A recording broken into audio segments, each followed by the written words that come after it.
What's up, fools? Welcome back, Swingers. Okay, welcome. First round of the playoffs, okay? I'm still at work. I need to get out of here. This is a terrible, terrible angle. I don't know how to make this better right now, though, in this moment. Hold on. I'm going to make a change here. Let's see.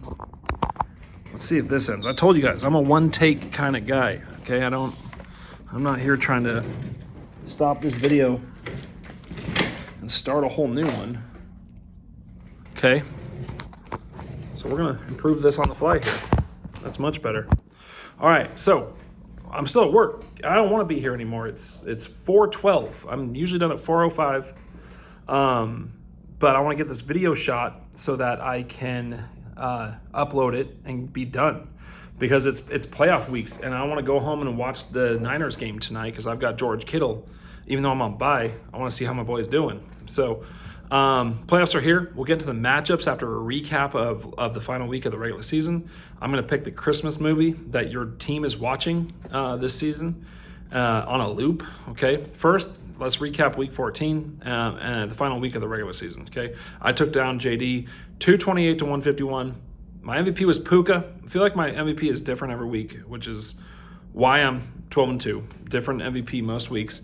Puka had 43 points. JD sat 11 points from the Raiders defense for 4400ths of a point from the Falcons. Okay, JD completes the regular season 2-12 with the best odds for the draft lottery, while I am the season 12-2, hold the number one spot, number one seed, and a first round bye. Okay, Bert took down Adam in a super impactful game. This changed the playoffs for two teams. In fact, just pretty much changed it for two teams. Bert took down Adam. Much of Sunday, it looked like Adam could get the win, hold on and grab hold of the number 6 spot in our playoffs, with Lucas projected to lose, until Bert's MVP, Josh Allen, his MVP of the season, scored 60 freaking points with 3 touchdowns running and 3 touchdowns passing. Adam had 15 points on the bench with Brandon Aubrey again, who has scored big points on his bench a few times. A kicker, okay? His starting kicker got 9 points. The resulting 6-point difference would not have overcome Josh Allen's heroics. Adam slipped to 6-8 and is the first team out of the playoffs in the number 7 seed, and will therefore face JD in round 1 of the trash bracket, which is the new name of the toilet bowl, the trash bracket.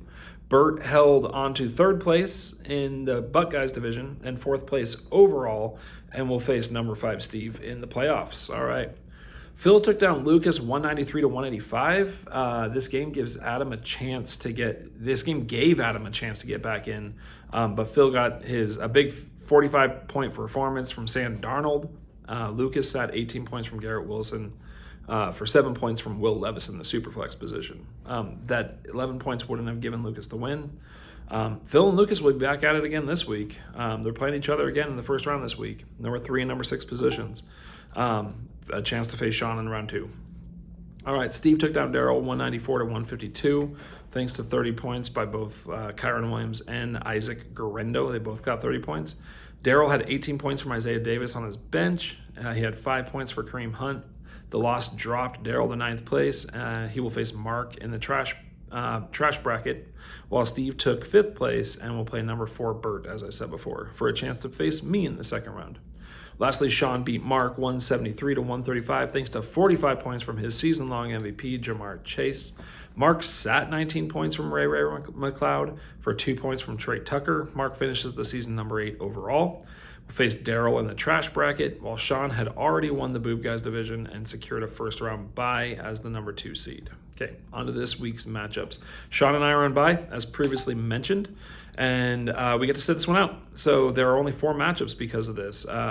I will start the Christmas songs with Sean and I as the top 2 seeds because we don't have a matchup to get to later. So Sean, you're 4th place all time in the Schwing standings. That's really held down by a terrible first year. You do have a Schwing championship, which puts you, in my opinion, above Bert, who is number 3 all time in wins. So it puts you above Bert, below Steve and I, because Steve also has a championship and a higher win percentage. I have the highest win percentage and 2 championships. This year, you're number 2, but you're number 3 in scoring. So all around, what I'm saying is you're a top tier program. Okay, top tier movie is what you're going to get. But you seem a little cursed sometimes, okay? You hoarded picks like a miser there for a while and have been haunted by ghosts of injury past. So you are a Christmas Carol. You can pick your favorite one out there since there's at least 4 million, but you're one of the versions of a Christmas Carol. It's a classic, okay? Stands the test of time. Christmas Carol. All right, that's you, Sean. Still haunted by those ghosts of Christmas past. I recently passed Steve for the best win percentage in Schwing history and already hold 2 titles. This year I'm first in scoring and first in the standings, so I get to pick whatever movie I want. JD wrapped a special little gift for me. And he hid it behind a desk in the corner for me to unwrap just in time for Dak to get hurt. He gave me the Red Ryder BB gun I needed in Joe Burrow, and that's why I am the best Christmas movie of all time, all around a Christmas story. The Christmas Story. I'm hoping Joe Burrow won't ricochet and hit me in the cheek, but even Ralphie didn't lose an eye and went to bed happy that Christmas. Perhaps I will get the same. Okay, on to the matchups, and we'll start with the toilet bowl. Number 7, Bed Bath & Beyond versus number 10, D's Nuts. Current projection 171 to 161 favoring Adam. This currently looks like the more exciting matchup than the number 8 versus number 9 seed. Adam needs Kirk Cousins to break out of his 1-month slump of no passing touchdowns, and he's looking to do it against Las Vegas. Okay, the projection doesn't include JD putting Lamar into his starting lineup against the Giants, so JD will probably end up with a projection that's about 1 point shy of Adam. I think JD might end up winning this, and the reason will be the player he gave up, Joe Burrow, and a second-round pick to get, Chuba Hubbard. The trade still appears bewilderingly one-sided, but Chuba being great and the Panthers signing him to a longer deal makes it at least a little more curious how that's going to play out. You never know. Joe Burrow could end up dying or something. I don't know. Please don't do that, Joe. But we never want to judge trades, I guess, too early because, I jumped on that accept button, but you never know. You have to see how trades play out, honestly. There's some that seem so one-sided and they end up being pretty even or favoring this side you never would have thought. So I think JD is going to get the upset here. I think Lamar Jackson against the Giants, that whole run game, I think is going to be great. So, sorry, Adam. I think you might slide back into the trash dumpster a little further, okay?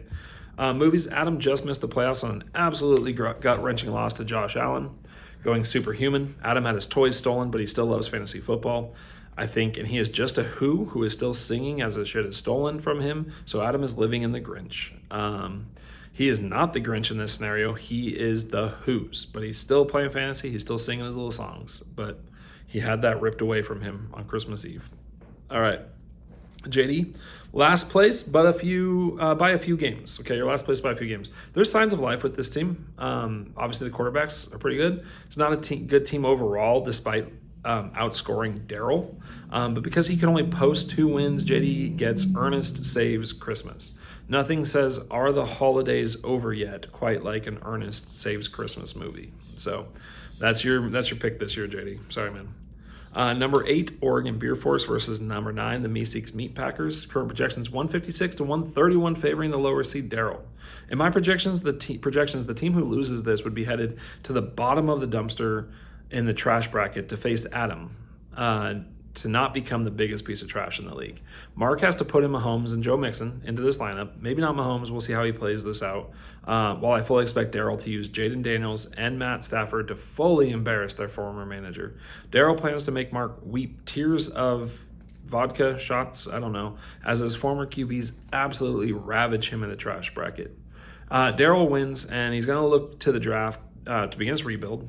His season will be done. Meanwhile, Mark will slide down a greasy stain on a cardboard box further into the dumpster, where Adam is waiting with a knife that he whittled out of a claw that Arby's mistakenly discarded. So he's going to meet Adam there in the trash, in the bottom levels of the dumpster. Movies, Daryl just kept popping up this year. He kept being in the playoff race. He can never quite be put away until the very end.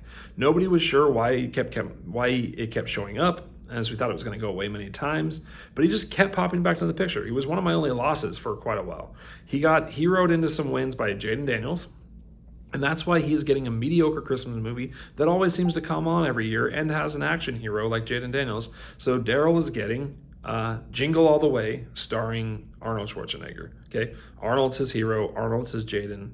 It's the only reason that movie shows up ever. Okay. I think Mark's team might have made the playoffs if he had kept Jaden Daniels and Matt Stafford instead of Mahomes. Okay, he finished 2 games out, and Jaden Daniels alone could have got him a few more wins. I think this is a good. Casting doomed this movie. Casting doomed this season. So I'm giving Mark the Christmas Chronicles. I like this movie. I watch it pretty much every year.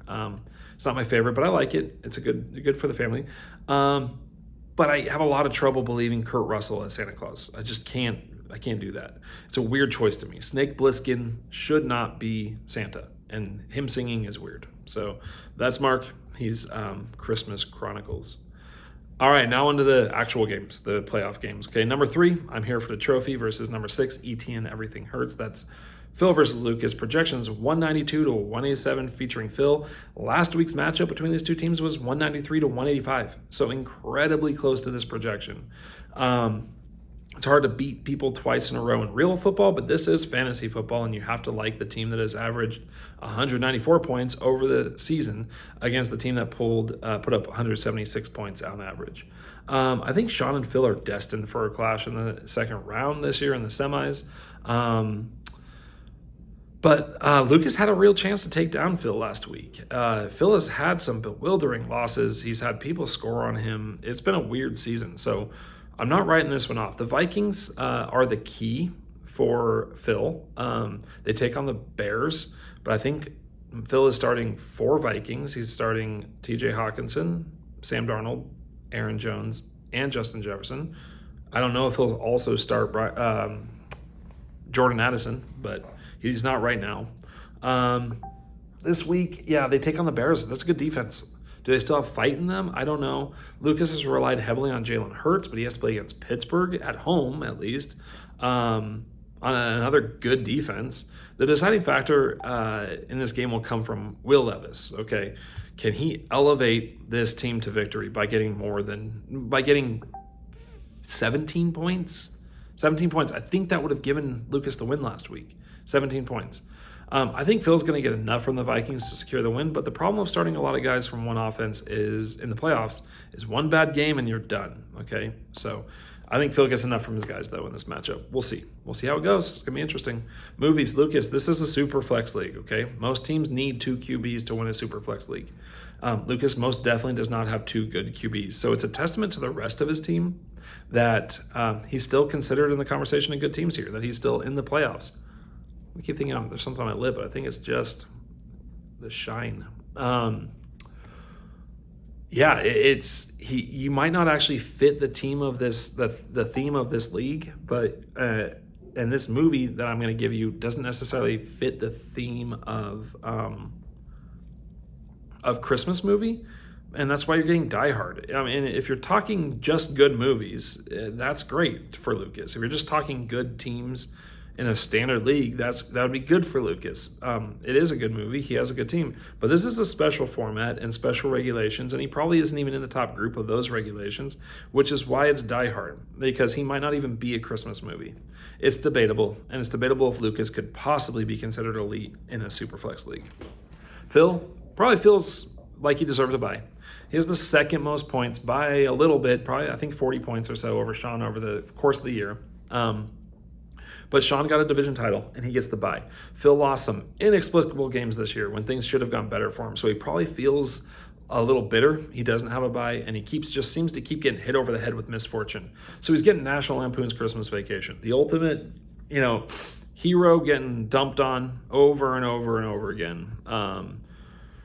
It's definitely up there. This movie isn't talked about as like the best Christmas movies. It's one of my favorites, but I don't think anyone's saying like this is the best. So that's kind of where Phil's like, I feel slighted. This is a good movie. It's funny. Like, should have been in that.